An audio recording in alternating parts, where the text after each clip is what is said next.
Bapak Ibu Saudara yang kekasih dalam Kristus Yesus Tuhan kita, salam dari kami HKBP Kronolong, gereja tertua di luar Sumatera, yang menyapa saudara sebelum beristirahat malam dengan renungan malam Salam. Sebelum kita mulai membaca firman Tuhan, kita berdoa. Terima kasih Tuhan atas nafas kehidupan, segala anugerah yang kami terima sepanjang hari ini. Engkau memberikan kesehatan, sukacita, damai sejahtera, dan Engkau memberikan kekuatan untuk kami dalam melakukan seluruh kegiatan kami. Dan malam ini kami ingin beristirahat, dan sebelum kami beristirahat, kami ingin bersama di dalam firman-Mu. Berfirmanlah Tuhan, karena kami anak-anak-Mu mendengarkannya. Amin. Bapak Ibu Saudara, biasanya apa yang mengisi hati seseorang, dia yang akan selalu dibicarakan dan dia pikirkan. Contohnya seseorang yang mau menghadapi suatu pekerjaan yang sebelumnya pernah dia lakukan. Situasi itu akan mempengaruhi seluruh kehidupannya. Oleh karena itu, apa yang menggerakkan kehidupan kita, inilah yang mau menarik yang kita bahas pada hari ini. Kita ambil dari Kisah Para Rasul pasal yang ke-8 ayat 24 hingga ayat 20, demikian firman Tuhan. Kemudian berkatalah seorang malaikat Tuhan kepada Filipus, katanya, bangunlah dan berangkatlah ke sebelah selatan menurut jalan yang turun dari Yerusalem ke Gaza. Jalan itu jalan yang sunyi. Lalu berangkatlah Filipus, adalah seorang Ethiopia, seorang sida-sida pembesar dan kepala pemeliharaan dari Sri Kandake, Ratu Negeri Ethiopia, yang pergi ke Yerusalem untuk beribadah. Sekarang orang itu sedang dalam perjalanan pulang dan duduk dalam keretanya sambil membaca kitab Nabi Yesaya. Lalu kata Roh kepada Filipus, pergilah ke situ dan dekatilah kereta itu. Filipus segera ke situ dan mendengar sida-sida itu sedang membaca kitab Nabi Yesaya.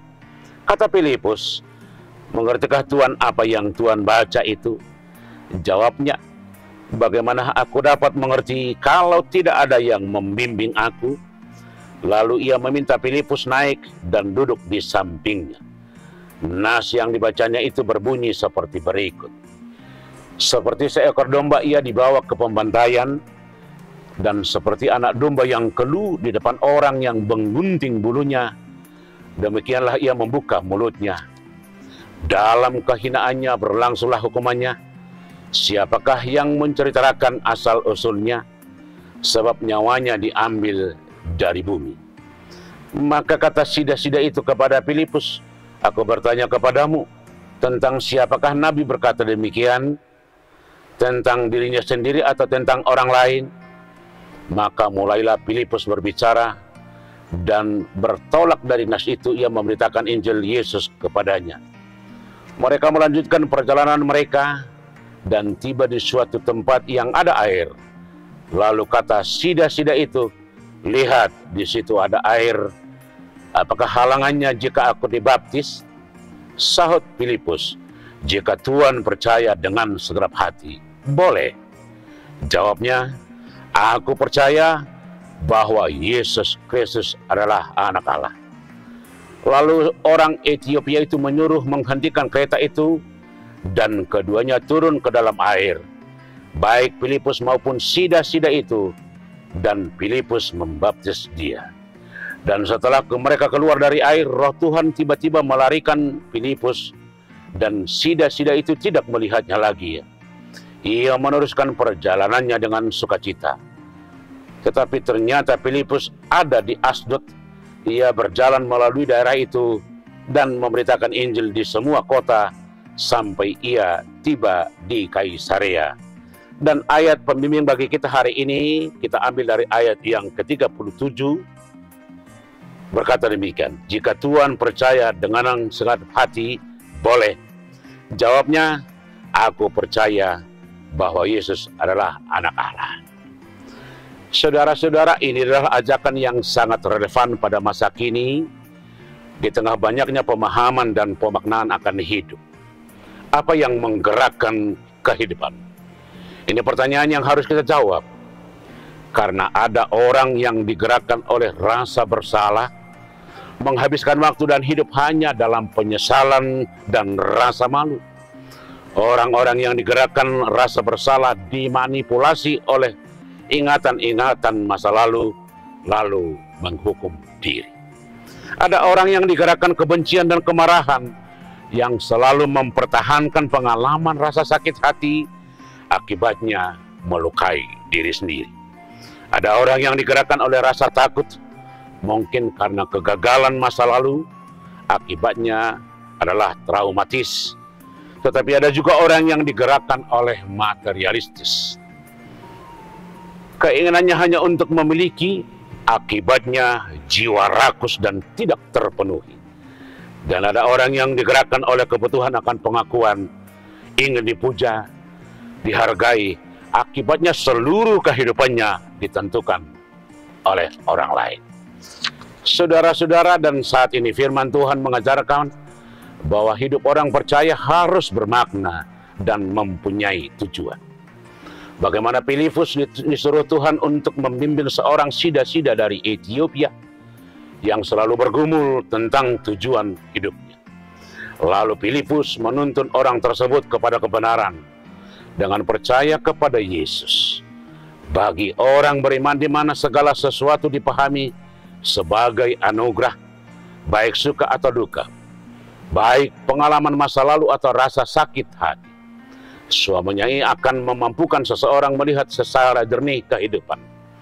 Setiap orang yang hidup bersama Yesus melihat masa lalu adalah proses pembelajaran walaupun sepahit apapun. Dengan demikian dia akan dikuatkan untuk menerima apapun masa depan. Menyesali masa lalu dengan mempersalahkan diri akan menghambat produktivitas ke depan. Setiap orang yang mengharapkan pujian dan pengakuan pada akhirnya bisa menerima kekecewaan. Karena bagaimanapun tidak semua orang dan semua yang kita lakukan dapat menyenangkan orang. Saudara-saudara, itulah sebabnya renungan ini mengarahkan setiap orang dalam melakukan segala sesuatu, baik perkataan atau perbuatan, harus didasari oleh iman kepada Yesus. Kata-kata, ucapan harus menjadi kesaksian akan segala perbuatan Tuhan yang dahsyat. Dalam arti setiap kata-kata, ucapan yang keluar dari mulut seseorang akan selalu memberi kebaikan dan harapan. Dengan kata lain, kita membimbing, mengajak, mendorong, memberi semangat dan harapan. Dengan perbuatan kita memberi contoh dan teladan untuk mendorong orang lain untuk juga ikut untuk berbuat. Karena itu, Yesus adalah guru agung, menjadi inspirasi bagi setiap orang dalam perkataan dan perbuatan.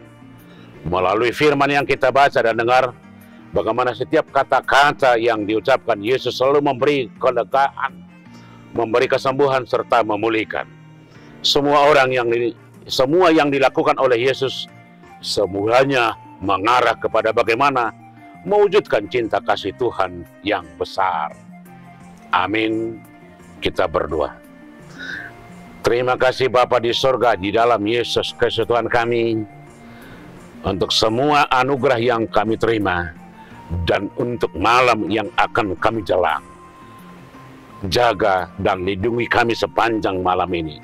Berkati firman-Mu. Terima kasih. Di dalam Kristus kami berdoa. Anugerah Tuhan kita Yesus Kristus, kasih setia Allah Bapa dan persekutuan dengan Roh Kudus kiranya menyertai saudara-saudara sekalian. Amin.